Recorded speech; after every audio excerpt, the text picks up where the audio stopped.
Hello, land survey enthusiasts. Welcome to another episode of AmeriPod Let's Dig.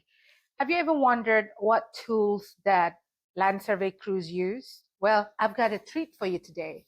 I have William Hollingworth as my guest. He will walk you through of the equipment that he used, their function in his role. And welcome to the show, Will. Thank you for having me. Thank you for doing this. Yeah. So, can you please provide a brief overview of your background and experience as a land surveyor? Yeah, thank you.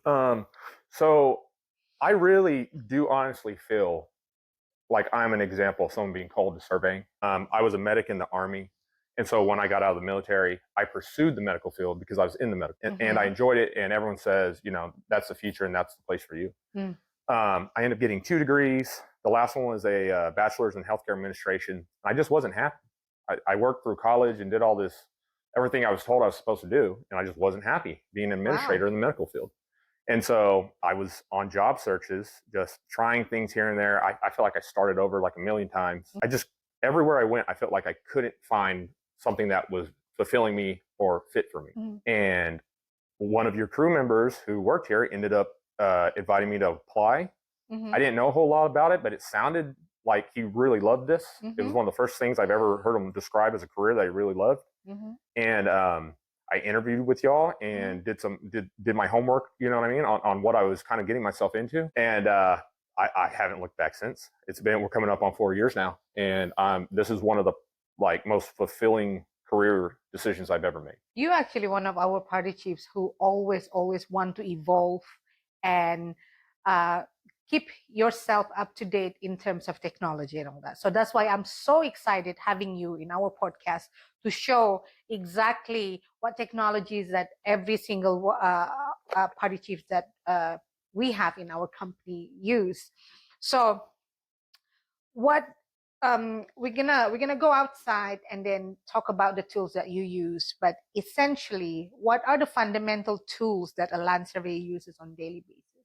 Yeah, well, the real fundamental tools of land surveying are diligence and accuracy.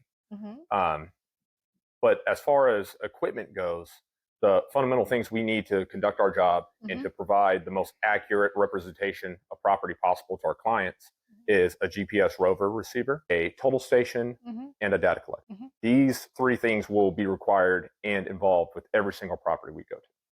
So I don't know whether, I'm sure you know how the technology has evolved in land surveying.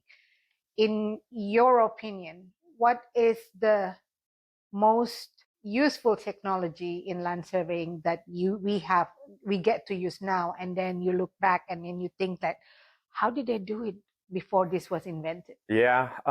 For usefulness, I guess I'll divide it between most efficient versus most accurate. So most efficient is going to be our GPS rover.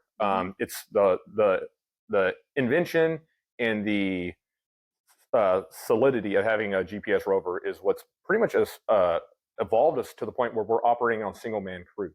And that's making the surveyor more money. That's making the product come out more accurate and quicker. And that's also that cash flow is rolling over to where a client doesn't have to pay for 3 party chiefs to now be on their property, or, you know what I mean, 3 different employees to be on their property. One person is doing it. So it's really benefited all of us. So I would make a strong argument that's one of the most useful things that's out there. So are you saying that every single project there is, GPS would be the best technology to use, or it depends on what type of project you Yeah, so there will always be things that throw variables into the mix. There will be things that applications where the GPS can't be used or isn't the best fit for that. But any standard survey, you're going to see the GPS as the first piece of equipment that the party chief is going to use to begin that surveying process. Can you tell me how do you think you would operate without GPS? Yeah, so before GPS, obviously there were surveyors before GPS. Yep. And they were good at everything, I assume, because I don't know how they did it. But before GPS, they were using many forms of equipments and techniques, but essentially when we do a job without GPS, we call it assumed coordinates. We were calculating our position on the Earth and the land around from that position. Now, thanks to GPS, we've assigned a grid. It's actually the actual location on Earth. Yes, and it's repeatable. Anyone can go to that coordinate with the correct equipment and begin exactly where you begin or observe whatever point that you observed. How do these different pieces of equipment integrate into your day-to-day workflow then? Yes, so due to the fact that every piece of equipment does have a limitation, a good party chief is going to use these instruments to complement each other. Okay. He's going to use a GPS as efficient as possible, and so that he can actually have that survey on a state plane coordinate system. So give us an example of scenario where you actually integrate one to another. Yeah, so once we begin the actual portion of the survey where we're going to utilize our instruments, we're going to set what's known as controls. I'm sure we'll give an example whenever we go outside, but we set up a good set of controls. These are reference points that we place for the entire survey. Okay. We place these controls that way if there's ever any dispute with this survey, or if we come back out to this survey, everyone knows we can reset on these controls and repeat the results from the original survey that was conducted, or if there's any kind of discrepancy, we can use these controls to reference and then discover that discrepancy. But that's what we're going to do. We're going to set controls, use our GPS to set those controls. That way we're on an actual coordinate that we can georeference. Georeferencing can be something as easy as inputting the coordinates into Google Maps. Actually import all of our GPS coordinates over what you see in Google Maps to help give a feel and a visual of where we operated. But we're going to set our GPS or our controls using the GPS. We're going to gather all the data we can with the GPS due to the efficiency of it, due to that one party chief can operate this GPS. It's a self-correcting system. So the entire time the party chief is gathering data, the GPS is recoordinating with the satellite and the satellites in the sky and the core system. And it's making sure that it is correcting itself and keeping the data as accurate as it can be where that location is. After that part's conducted, all the portions of that, then we go ahead and we use the total station for what it's good with. Wow. So are there any challenges or considerations when combining these two technologies, total station and GPS? What do you have to consider? Yes. So as I was saying, a good party chief will use the instruments to complement each other. So the GPS is obstructed by things like overhead canopy, tree coverage, overhead electric lines, the atmosphere, even bad cloud coverage, things of that nature. We're close to an airport, so we get airport radio frequency interference. Also, a GPS is really only meant to be used on points where you can set the GPS over. You place the GPS over a point like a monument, a manhole cover, a curb, and then you level it out and you tell it what it's placed over, and you assign a description to that point number and that coordinate. But since the GPS has limitations, as all things do, the total station then can fulfill that area of weakness. So the total station you can use to go into areas of high coverage. You can use it to touch places that you can't reach, such as the top of a building, if you're trying to get a building height. If you're trying to navigate an area that's like a low water line or something that you don't want to put an actual person into that spot. Now the total station can use its infrared laser system to measure that distance. When you do like the invert manhole elevation, is that what you use? Do you use total station to capture the data? Yes, we have multiple methods for measuring, but if you're going to use a new method of measuring the depth of like a manhole, you could put your actual prism, lower it into the manhole, and then get knowing the prism height, record that, and the total station will total the numbers, the bearing, the elevation, and the distance, and it will tell you the depth of that manhole. So we don't have to put people in the manhole. So that's how you do it. I did not know that. That is why you could do things by yourself. Yes. You guys actually been called so many names. Party chief, land surveyor, survey crew. They're the same thing. Does real-time data collection with GPS and rovers impact the efficiency of surveying projects? You already told me about the great features of it. In terms of efficiency, say that you have a project, a standard cookie cutter home. There's no GPS connection, so you have to do everything with total station. How much time do you need to complete the job with the total station as to a GPS? Yeah, so for a reference of how quick and efficient GPS can make things, there's some lot and block properties that we can meet the standards of surveying between 45 minutes and an hour. With And then, GPS. yes, with GPS, turn that into the office that night. We process everything, and then y'all have the entire package back to the customer within 2 business days with a warranted, covered survey. Yeah. With a total station, if you're to try to repeat the same exact process, essentially, because you would be sitting up with your total station and your prism, every time you wanted to take a shot on that prism or an observation, you would have to leave your total station, walk to the point. So like, oh, I want to get the driveway. I want to get the curvature of the driveway. I want to get, you know what I mean? The dimensions of the driveway. You will be walking back and forth from your total station every single time to move that prism 3 feet, go back to the total station, get that observation, record it, you know, conk driveway, back to the prism, move it back to the total station, playing tag essentially with your own equipment. It's going to take you like 4 hours. And just the fatigue it would cause on the party chief at that point. Yes. During summertime. Yeah. Now your party chief's only going to be getting like 2 jobs done. And that's why it was always 3-man crews traditionally, because you had a rod man, you had someone operating the instrument, and then you had someone pulling tape or chains for the distance. So what is rodman and what do they do? Yeah. So a rodman will operate an actual leveling rod, which will make sure every point is, you know what I mean, plumb and level. And he will be navigating around the property at the party chief or whoever the instrument operator's discretion, being told what we're going to record. That way we can then interpret that on the sketch, gather those coordinates, and then submit that to our RPLS. You have done so many different type of jobs. I know I'm guilty of that. I know I sent you to very interesting places. Can you share an example of one of the jobs that you have done where real-time data collection made a significant difference in a project? Yeah, absolutely. We've been to family lands, family properties that have never been modernly surveyed, where there aren't coordinates for it. There's not a plat for it. We're going off of deeds, covenants, land descriptions, and we're having to interpret things like meets and bounds, which is, you know, meters and boundaries, bearings and measurements and distances essentially. And so when you're at properties like this, you don't have a drawing to look at, like, oh, they placed an iron rod here and this is this corner. You're doing things of this, starting at this fence post, walk 300 feet due west, you know, and then when you dig under the ground, you'll find a wagon axle. You go to properties like this, they're very challenging, they're very fun, and this is what I love about surveying. But you can gather the data that you're able to with your GPS. You are putting features of this property on a coordinate system. Go to your vehicle, submit this data to the office, and now the RPLS, the Registered Professional Land Surveyor, will interpret the coordinates you have versus all the deeds, covenants, any available plats, and he will now assign those coordinates to that land, send you back real-time data, and then next thing you know, you have coordinates. Yes, you have an actual designation of where this wagon axle is in the middle of the property. Wow. And you can just walk right up to it. And it's almost like scavenger hunting.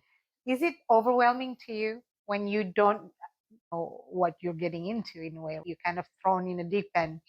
Here, collect the data as much as you can, as best as you can. Is it overwhelming to you?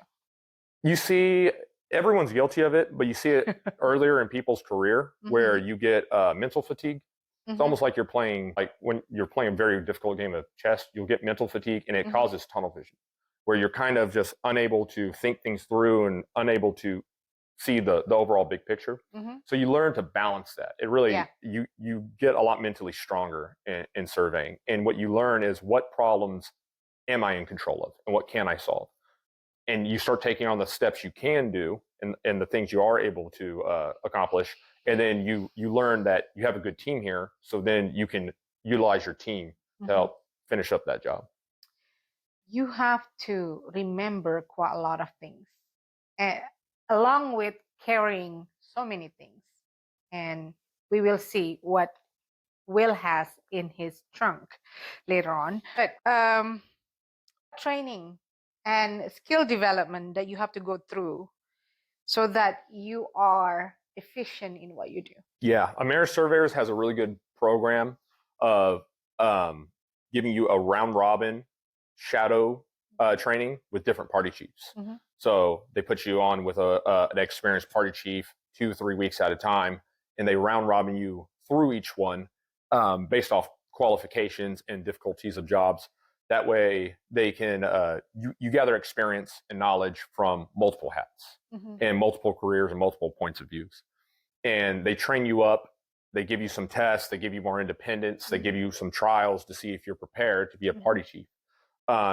In surveying, you're never done training, ever. You better just learn to have fun learning the rest of your life, because there's with the advancement of technologies and new applications and the fact that, you know, every property is different, you need to further your education. And there's a lot of platforms for doing that. Everyone wants to be an RPLS. But there's a lot of steps in between there, like CST, Certified Surveyor Technician, where it's almost like trade school for surveyors in the field, for party chiefs. It seems like you're really passionate about this job, and you're really fascinated about surveying in general. What do you think the most important learning experience throughout your career that you have with us? What do you think the most significant learning experience that you have had? Really, I like that. I feel jobs paying currencies other than just money. So, are you happy? Are you at peace? You know what I mean? Are you content where you're at? And in this field, when you're by yourself and you get the time to unravel kind of a difficult problem, you can contact the office at any time for reference or for help. But whenever you're under some pressure, that's when you learn to grow. Marriage Surveyors gives you a really good foundation by starting you off with other people of different experiences and backgrounds and viewpoints to begin going out on your own. And then when you're out on your own, that's when you're going to start really learning. You're going to start learning how you survey. Because you don't really know until you get there, right? Oh, it's an easy lot and block. I'm going to be done in 1 hour. And then when you get there, you can't find nothing. Yeah, all the time. Have you ever felt like, oh my God, how am I going to do this?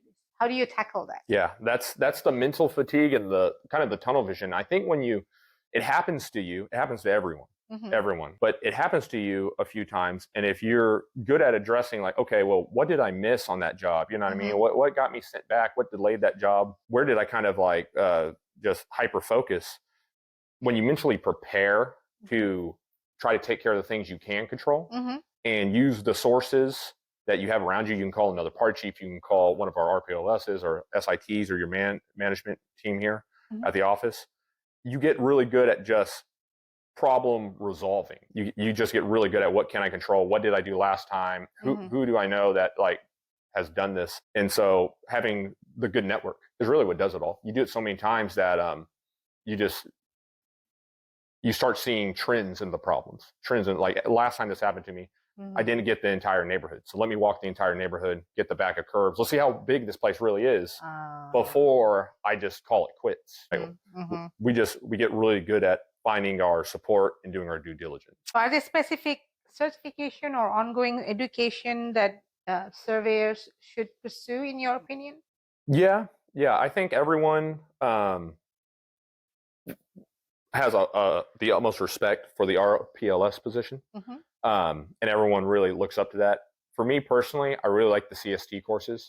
Some survey companies even kind of require it. Okay, so talk about CST course, and then where can people actually obtain the course? Yeah, so the CST course, the Certified Surveyor Technician, is basically an online education that has in-person proctored tests for the 4 levels they have of CST. Okay. And it's essentially to build you up like a trade school for surveying. And when you're done with it, you have all these educational hours in surveying that you can then use to transfer if you choose to want to be an RPLS. You have actual logged hours. And they're partnered with the Texas Society of Professional Surveyors and the National Society of Professional Surveyors through both of them. So both these organizations hold CST in high regard. And if you go to either of them, there's links to go to the CST website.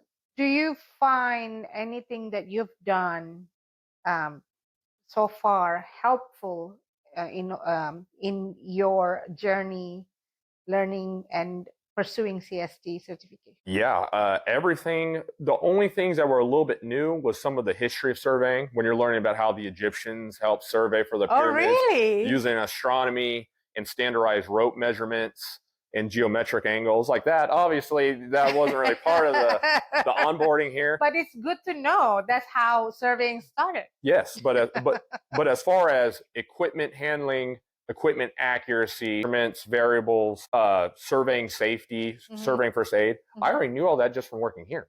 So when I came to those portions, I just breezed through all those modules and those tests. So you just no do problem. it with your eyes closed. Yeah, until I got to math. Math is that's the brakes for my my CST certifications at the moment. That's what we're trying to overcome.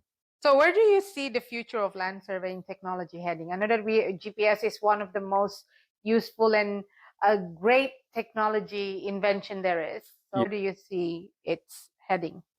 GPS was the big innovation that opened the doors for a lot of people to be able to do surveys. I honestly think there's a lot of jobs right now that I look at, I'm like, I don't even know how to do that. So I want to attempt. I think surveying was that way for a long time for a lot of people that, might have been party chiefs otherwise. Yeah. But with technology constantly evolving, now I personally see drones, AI, and robotics being the big leading charge on surveying. As far as drones are giving us measurement and documentation properties that we never even knew were possible, like photogrammetry and LiDAR. And you see that being used all over the place. And in some areas, that's ground shots is really difficult and like extremely challenging to do. LiDAR technology is amazing in Austin area, Westlake Hills area in particular. And we tried that and compared the LiDAR technology and our ground shot. And I think the difference is only like the end of a hair. Yeah, it's hundredths of an inch. Yes, it's amazingly accurate.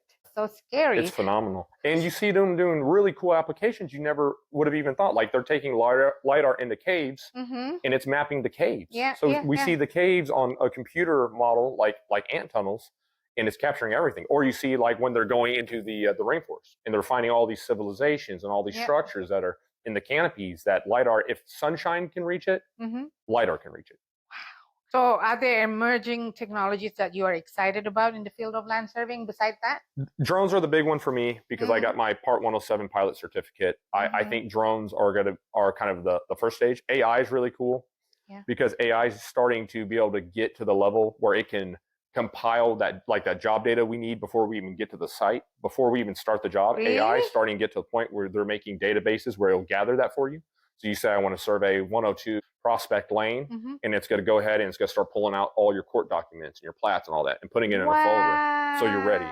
Also, it's starting to do the initial, like when I submit my coordinates in Sketch, they're starting to make programs that can do the initial CAD drawing before it goes to the RPLS. So when he gets it, it's been started.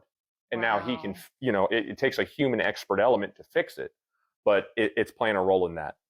That's really crazy. That's why it is really important for us to always keep up with the latest technology. What advice would you give to someone aspiring to become a party chief, especially in terms of understanding and using surveying equipment? Now's a better time than ever. And people hear that a lot. Why is that? It's very exciting. The amount of development that's being done and the amount of means we have to perform development is just, it's not slowing down at all. We're coming out with so much more technology and techniques and methods to build things, and you know what I mean, and continue to urbanize and continue to develop better structures. And a neighborhood now has so many more utilities and elements and architect work and engineering to it than it used to. Than like where I live, where my neighborhood was built in like the 60s. A neighborhood now is just so advanced compared to that they need surveyors more now than ever. And surveying has so many branches to it, but behind the architects, the engineers, the RPLSs, the actual party chiefs in the field, the pilots that, fly drones for it. Like there's just so many elements. People just have to look into it, see what calls to them. And then, like I said, have fun learning for the rest of their life. So share with us a little bit, what are your pet peeves? Don't be shy. I think there's no right or wrong answer in this one. I think the biggest one is interference with my job. Okay. So that elaborate. Typically, that is other people in the way of my jobs. That maybe it's a property owner, maybe it could be the renter tenant who doesn't know his that place he's renting is getting surveyed because it's got to be sold. You know what I mean? Maybe it's someone. We've been to places where there's people squatting out the house, masquerading as a property owner, and they're not the property owner. So now they're on red alert when you're there. And then the thing is, the property owners sometimes, because they don't live there, they don't get to know there's squatters at the property, right? Yeah. So we're kind of in the middle. We've been hired. Yeah. So, and even if it's a hard job, I want to complete it. So I just want to be able to, perform my job. And our job requires quality. It's not, or just not just quality, but accuracy. We misconduct a survey and haven't given them a adequate product, it will be found out. We have to have as much integrity as we possibly can and be as diligent as we can, because it will be found out. So anything that affects your quality or your performance at the job, for the birds. Anything that you would like to share with the listeners or audience about the role of technology in land surveying, or any interesting experience you've had using the tools that you have? Just last week, I was on a commercial property, and there was like 3 separate buildings, and they were all active businesses. And there was just a lot to it, but thanks to things like GPS Rover, I'm a single man crew, and I was able to get all the peripheral data and everything gathered initially. But not just that, there was a radio tower assigned to this property. It had a radio easement, and we have to get the heights of the buildings for all the permits and all the documentation. The total station is measuring, like 130-foot radio tower in San Antonio. So it's just very exciting. It's cool. Everyone wants to know, is that a camera? When they say, one time I was surveying by a marathon was going, because it was a Saturday. Oh, okay. And the marathon runners were stopping and posing for the total station because they thought I was a photographer. But it's just fascinating to see how we can resolve and document all these properties, because they're all different. Every single, and I try to remember every one because they're all unique, and we're really passionate about making sure we provide a good product here. Well, my gosh, you guys are gonna learn a lot about the equipment pretty soon. Let's take it outside. Okay.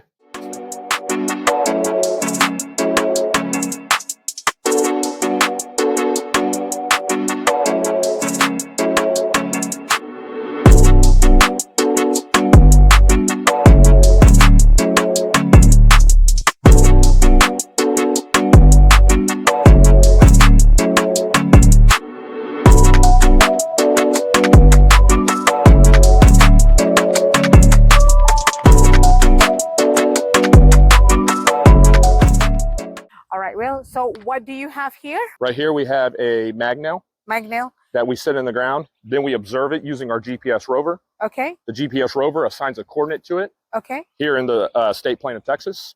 And now when we want our total station to enter into the survey, we will actually tell the total station where our back site, our known point is, where we're set up at.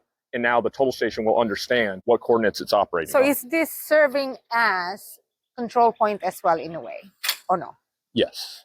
Okay. Yes, exactly. So sometimes we get calls from people saying that your guys set my property corner in the middle of the driveway. I've had so many arguments with people that have told me, other surveyors, it's right here. I'm telling you, we go up, and sure enough, it's just a control point. We always say, we always tell them, okay, can you send us pictures? So we actually say that's a control point. Yes, and that's why here at Ameri Surveyors, we place a washer that dictates it's a control point. Yes. So if you see that somewhere in your driveway, please don't panic. That's not your property corner. So let's set the control right here. Look at that. Aren't you afraid that you're going to smack your own fingers like that? Oh, don't worry, I'm a professional. My God. Have you ever been approached by anyone to say that you're vandalizing or damaging their property? Yeah, I've had people come out and ask me, is that legal? Yes, it is. Not only is it legal, it's required for an accurate survey. Okay, that's a little close, so I'm going to move this down here. Okay, it makes you wonder, why do they have to set it so far away? Why do you have to set that so far away, Will? What is this? This is a prism. A prism. Yes. What does a prism do? A prism captures the infrared laser emitted by the total station to the Okay. most accurate level. Therefore, if there's any kind of obstructions, brush, fog, anything of that nature, it will make sure it's an accurate shot every single time. And that actually reflects from that point to here? And then Or- back to the total station. See, this is an educational show. Yeah, it is. It is educational show because not many people know Yeah. what entails in land survey. They just thought that you guys go out to the property, just do some sketching and go. Yeah. So there's so much to it. So first, we will place our tripod legs over our control. mhm, Our control is a known point. We recorded using our GPS rover and Okay. data collector. okay. Next, we'll mount our total station itself to the tribrac, which is the top of the tripod. So it has to be somewhere steady that is not wobbly. It has to be sturdy ground. And the ground is not sturdy. It's not solid ground. Mhm. You will have the legs of your total station move throughout the operation of the survey. Uh-huh. This can cause error in the final product. There's a laser. If I don't know whether you can actually depict that. There's a tiny laser. So that's what the control point serves. Exactly. It's showing that our total station is aligned perfectly over our control point now. So Right. we can reference the same coordinate repeatedly throughout the survey. When do you use total station normally? The advantages of a total station is it can assign coordinates in areas you can't reach, in areas you don't have high quality signal with your GPS. Like right now, it's cloudy. Mhm. Or for instance, Okay. under the canopy of the trees, or if we needed to reach a point that we just physically cannot touch, like measuring the top of a building or a cell tower like I had to last week. Oh, okay. Measuring down into a canyon or a waterside where you just cannot access it as a person. The total station laser can reach that point. Oh, Right now, we're getting our X and Y axis for leveling under a 10th error. so what you need to make sure is that the laser points exactly where the middle of the magnel is. Correct. It's a Right. game of micro adjustments. Right. So you have to have the total station level Mm-hmm. and aligned. All right. So okay. we get initial level, we align the laser. We get a finer level, we Mhm. align the laser once more, and we keep this game of adjustments until we have perfect accuracy. Is that why sometimes you have to have multiple setups when the property a lot of improvements on site? Correct. Okay. Unique problems require unique solutions. Okay. And so now you can see our error is below a 10th, Look at that. That's what we're looking for. Okay. and we're also aligned with our control point. Okay. Perfect. So the next step after depicting the improvements, Mhm. measuring everything that we could possibly get a dimension for, Mhm. is now using the equipment to record it. Okay. We'll begin this part of the survey using our GPS rover, setting our controls, and getting everything where we can get high quality observations with what the GPS is prevalent for. Do you use the prism while you're doing this? Yes, we use the prism to make sure we get the most accurate starting point possible, Mhm. and then the prism serves for high accuracy points of interest Okay. after this. Oh, So the prism is the most accurate tool we can use to relay the measurement back to the total station, and we want to apply it as much as possible. That we're set up over a point, we're going to go ahead and turn to our back sight. I'm going to align the total station on our prism that's sitting there level. You can see that the laser coming off the total station oh is yes. now reflecting back to us. Oh my God. I see that. Oh my God. That's what you guys are talking about. That's it right there. Okay. And then? Now I've told the data collector Mm-hmm. our occupied point Mm-hmm. and our backside point. Okay. It knows the coordinates thanks to the initial work we did using our GPS rover. Now that I'm going to go ahead and I'm going to get that first setup, it'll show me the error. I'll make sure that everything's within tolerance. And now I can begin the rest of the survey that I need to finish using our total station. What is tolerance? Tolerance is the allowable amount of error we have Mm-hmm. as surveyors. Okay. For us, we operate under typically a 1/10 of an inch, but we aim for 2 to 300ths of an inch in accuracy on everything. What affects the tolerance, Will? So things that can affect your accuracy with a GPS rover canopy coverage, overcast, cell phone, and power line. Lot condition, like brushiness or Yes. overly wooded lot. Exactly, environment. And then when it comes to the total station, things that can affect the accuracy of a total station is poorly placed observational shots. Okay. So, for instance, if I was to try to record the building corner and I'm a little bit too far to the edge, you can miss that building. Oh, okay. The term of blown shot, is that Yes, a blown. represent that? A blown shot is when a surveyor has made a poor observation with their total station. They have missed the point, or something has interfered with that point before making contact. So if you're trying to get a shot and maybe you have a moving tree branch in your way, that could catch the infrared laser coming off the total station and then give you a false coordinate. Oh, have you ever wondered how land survey was done before any of this happened? I don't even want to know. So how do you ensure accuracy and precision? When it comes to the total station, we have multiple methods of maintaining accuracy.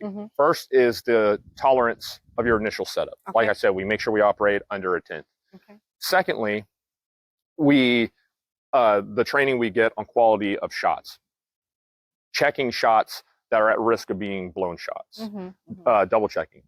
After you get your initial setup, you're going to conduct what's called a third point check. A third point check is, we know these two controls, but if we truly want to make sure that our setup is true to where it should be, we'll even turn this total station and get a third control or monument that we have recorded and see how much difference there is between those two.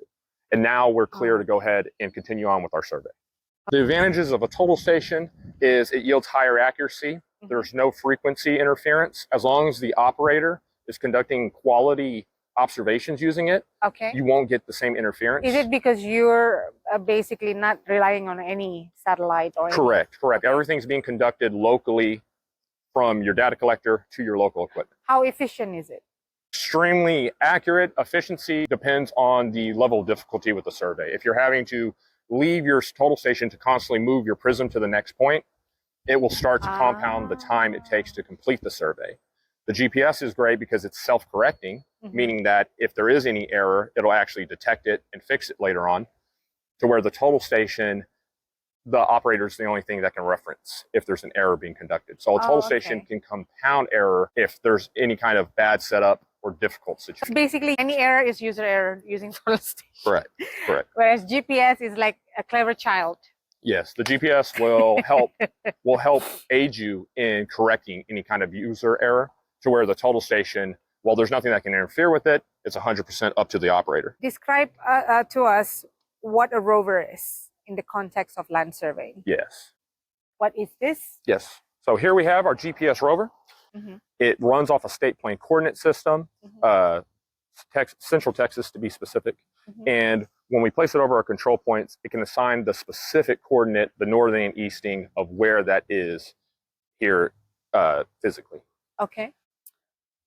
When do you need to use GPS? I know that sometimes due to the lot condition or the location, you don't get satellite coverage. Yes, ideally use GPS on every piece of data possible that you are appropriately can. We used GPS to get our initial controls to try to observe our open boundary, our open utilities, structures, improvements, things like concrete, manhole covers, water meters. GPS plays a really good role in that. In traditional surveying, it would take 3-man teams, one to run the equipment, one to hold the rod, one to pull the chain. And GPS has innovated that and advanced us where we can operate on 1-man crews in a lot of scenarios, saving the customer money. How do you operate this? What do you do when you set it up? Yes. What do you have to do? In order to use the GPS, first thing we'll do is connect to our rover. The GPS has got to reference which base station it uses on the CORS network. It will be just like here, yeah. Okay. Like this? Yeah. So now that we've linked into the global positioning system, it's going to choose which base station it uses on the CORS network. Okay. GPS connects to the global positioning system. Do you use control point as well? Yes, we always set up on our control points first. Okay. That way we have a repeating reference to the rest of the survey. It's almost like assigning a barcode to a property. Okay. Now that makes sense. So would it be the same control point that you use for the toll station? Ideally, in the beginning of a survey, you set 2 control points that will always be used to reference that property. If we return to that property, we will reset up on that control point to see if there's even 1/100th of an inch in the satellite observation from when we were there originally to when we're there now, so that the customer and the property owner can rest easy knowing everything's accurate each time we're out there. Those 2 controls we set up initially are placed specifically with the total station's future work in mind. So look at these functions. They're all blinking. Yes, it's locking onto the satellites right now. Oh, even though there is no tree coverage, because right now it's cloudy, the satellite coverage is not that great. So please don't get mad at us if the survey takes longer. Yes, the survey will still be conducted. It'll still be accurate, but things like radio interference off the airport, cloud coverage, and then overhead electric lines all interfere with our GPS signal. We also have some questions sometimes that, you know, when you see plats, they have bearings and distances, right? They always question like, why is it not the same? Because of this. Different setups, different equipment, different user, different actually weather, that would contribute in different bearings readings. Yes. If it is the same, that's a red flag. Yes.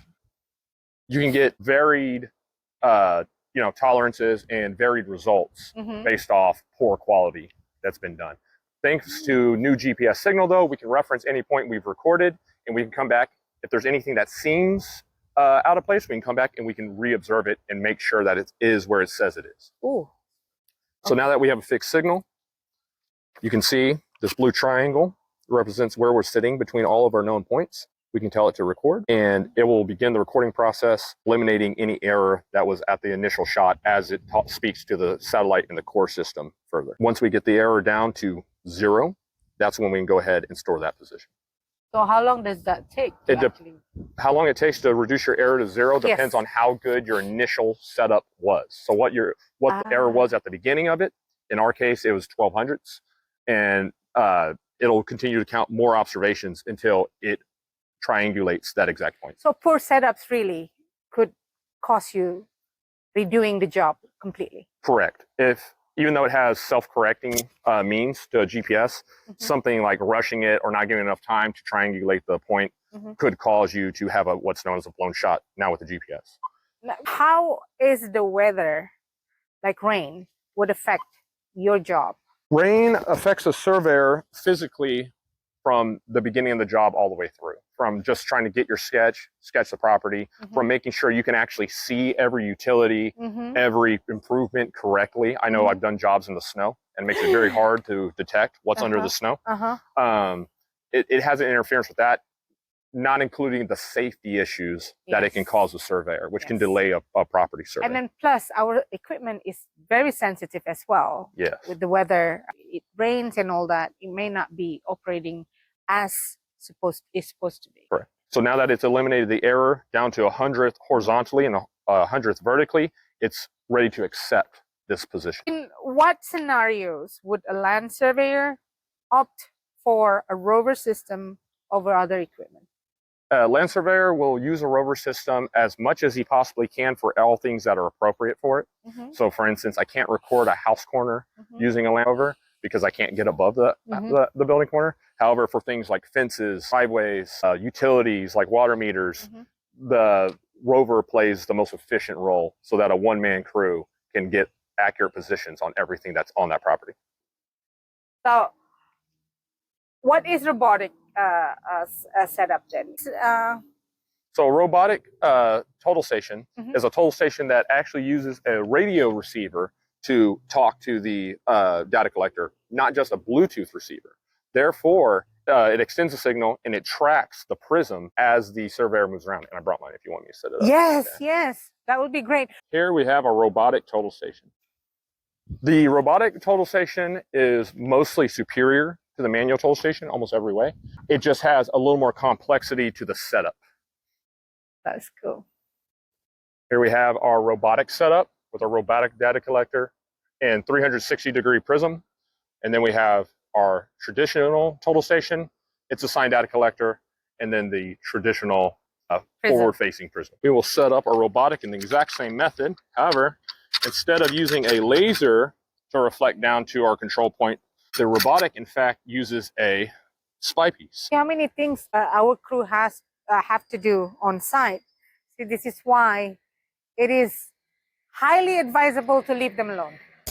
I like Greg's analogy of if you're trying to prepare A meal. a difficult meal for someone and they're sitting there and they're talking to you about things that don't involve the meal the whole time, and the quality would, you know what I mean, would just be affected. Distraction is really a huge thing. And I understand it's people's property. They want to be involved. They should be involved. But if we just want to provide them with the best product possible, and the best way to ensure that is to just let someone conduct their work uninterrupted. We head into our software field magnet. So with this total station, you align yourself over your control point using the spyglass located on the side. And it's the same process. Leveling, aligning, until you get it exactly how in the tolerance it needs. Again, a proper setup is actually a crucial thing to do. No? Yes, it's the foundation needed to give an appropriate survey. We're gonna go ahead and connect in. It's like we're connected in. Let's go into any job, and then we can tell it to lock on. And now search for our prism. And once it gets a lock, the party chief will be able to move around the property with the total station tracking him. He can communicate and tell at what points he's setting up on, what features, and associate identification. So you actually tell the total station which point to record from that controller. Correct. Basically. Okay. So do you think this is more efficient than having a helper? Isn't that the whole purpose of it? So that you can actually be lone working? Yes. Without a helper? This is the most efficient and the most accurate way to conduct a survey, because you'll never have any kind of GPS interference issues once you're set up, and there's only one operator. Therefore, it takes off one of the variables that could provide error. Is this total station far more accurate compared to the other one? Correct. This total station, this TopCon model, is stronger than the other total station. Wow. Higher accuracy, better range, and of course, you have like 200 feet of operator signal. So it hinders you is just because of the setup. It just takes longer. Correct. I see. Okay. Now that we have the total station locked on, I can actually traverse the property, and it'll stay following me. So for instance, I can set up on our control, level our prism, and now assign the coordinate file to this point. And I can tell I'm on a control, and it operates just as if I had a helper tracing around, except without the effort having to actually yell back and forth or communicate like that. Okay, so talk to us about traversing and inversing. What does that mean? Inversing is when you're getting the distance between two known points. So for instance, if I wanted to know the distance from our original back site to here, and traversing is when you're actually basically bounding forward, moving up to the next point. So if I wanted to move to our next control and sit up there, now I'd be traversing. How important is it, those two processes? It's extremely important for properties that have more features, larger size land, a little more difficulty, because we have to observe multiple parts of the property. Is that part of accuracy check as well? Absolutely. What you do to check the accuracy of a full traverse is a process called closing the circuit. And it's where you will make your way around and finish where you began. That way you can make sure everything aligns up. The amount of error you had didn't compound forward. It's the ultimate accuracy check for the party chief to conduct with this total station at the end. Look at that. Yes, it did follow. Oh my gosh. So now if I wanted to record the AC pad, it not only its northing and easting, but its elevation. And I could get the entire AC pad, record it into the data collector, and then add it to the sketch and the CAD model at the end of the survey. Wow. Amazing. I learned something new today. Is there anything that you'd like to mention about these equipment, how they actually serve you as a party chief? Yes, so a well-trained party chief is going to use a combination of these two equipments to play them into their strengths, to ensure they give you the most accurate product and that they gather the most accurate data that's been conducted on that piece of property each time he comes out. When you survey any property in your car, what equipment do you have? We I mean, do you carry all of these equipment with you? Yes, yes. A marriage surveyor, party chief will have everything he needs to conduct a survey. He will have his magnetic locator for finding your boundary monuments. Okay, show us the Schonstedt Both. explosive rod. Okay, that's the magnetic locator. Yep. Here we have our magnetic locator made by Schonstedt. Okay. It operates like a pinpoint metal detector. This is basically the device that the guys use to find your property corners. Precisely. Yeah. Whenever we're looking around the area where there should be a boundary monument, we'll just turn it on, and it'll walk us right to our point of interest. Did you ever find coins instead of... I haven't found any gold yet, but I haven't given up hope. All right. Okay. So you have prisms, data collectors, GPS rover, of course, your, what do you call this? Tripods, right? Yes. Tripods, bipods, magnetic locators, and prisms, data collectors. show us your trunk. Other than that, these are the things that our crew carries. So you've got iron rods, 60D nails, and multiple tapes. You use this to measure the houses, all right? What is this, Will? This right here is our tree tape.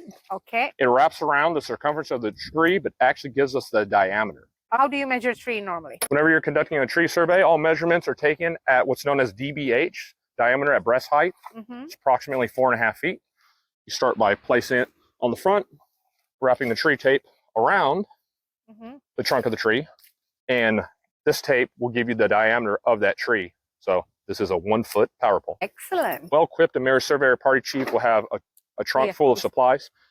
We have back here our wooden laths we use to label and mark monuments, POLs, points on line, you know, property corners, and building envelopes, what have you. Okay. We have our iron rods we use to place in the ground if there's a missing monument when we conduct a survey. Cotton spindles. Okay. When do you use cotton spindles and when do you use the iron rods? Because most of the property corners are set with the iron rods. Correct. Right? An iron rod is ideal because we can place our marriage surveyor's cap on the end of it. That way you know it was placed by us and it's used by other survey companies to help identify what's been placed on properties. Cotton spindles are used for rocky and very dense gravel terrain where an iron rod just cannot basically be hammered through. Okay. We have our pin flags that we place on our typical lot and blocks. Yeah, most people think that that's their property corner. Right? Yeah, that's right. We have our magnails we saw, which we use to place controls. Whenever we place a magnail, we assign it a washer. Is it a control washer? Is it a property corner marker? Okay, so there's a difference. So the ours ones, silver ones are the property corners. Correct. Okay. Correct. And they're both labeled marker or control. We have our flagging. 60Ds, engineering tapes, which measure in decimal feet as well as inches. Blue caps, of course, and then a whole array of tools needed to help complete any property survey. Can you imagine if the police stop you? Fully loaded. Fully loaded with these weapons. And of course you have your drill and even some sprays here for mosquito. Mosquitoes, wasps, completely armed. And spray paint. When do you use spray paint? Spray paint is used whenever you're trying to highlight the fact that something's been placed, whether it's a control or a property corner. That way it's easier for the client to see and it's easier for the returning surveyor to see. Is it legal? It's completely legal and it's required. It's required. There you go. Okay, that's fantastic. Here we have our 100-foot tape. What is this for? This is for measuring large buildings or long runs of property. How do you need to measure a building, Will? Like, does it have to be like a tight? Yeah, you want to see me measure this building? This is how you measure it. Yep, you hook it It onto has to be tight. Exactly. Correct? Hook onto a corner, pull your 100-foot tape tight, Uh-huh. and then it gives you the same exact reading. You can have it in inches or you can measure in decimal feet, which is what we use in surveying. It cannot be flimsy, like loose. No sag. No sag. Okay. All right. I think that's it for the outside. That's got to be like 1 million TikTok. Oh, yeah. Exactly. I'm good for the next 2 months. Let's do it. You have to give me the answer straight away without thinking. Ready? Uh-oh. Texting or talking? Texting. Day of the week. Friday. Favorite city in the US besides the one you live in? Portland, Maine. Nickname your parents used to call you? Code. Code. Yeah. Wow. Okay. Favorite holiday? Halloween. Halloween. Big Okay. scary movie guy. GPS or total station? Everyone's GPS. Unless it's a robotic. Everyone's GPS. I'll just answer that for the rest of the podcast. Residential property or commercial? I like commercial properties, actually. Okay. Commercial or acreage? Acreage. You're such a lone worker, aren't you? I'm a farmer. Helper or no helper? No helpers. I'll answer that for the guests. Oh my God. For the rest of the... If you have a superpower, invisibility or super strength? I think I got super strength, so we'll go with the other one. Is it wrong for a vegetarian to eat animal crackers? I got a vegan sister. We'll ask her. That's it for now, everybody. Thank you so much, Will, for today. Thank you for having me. I hope everybody actually learned something new. And thank you so much. It was a lot of fun. I appreciate it. So, thank you. Yeah, it was a lot of fun. Thank you, Liz. Well, that concludes today's episode. Please don't forget to subscribe, like, and share this video. Until next time, happy surveying.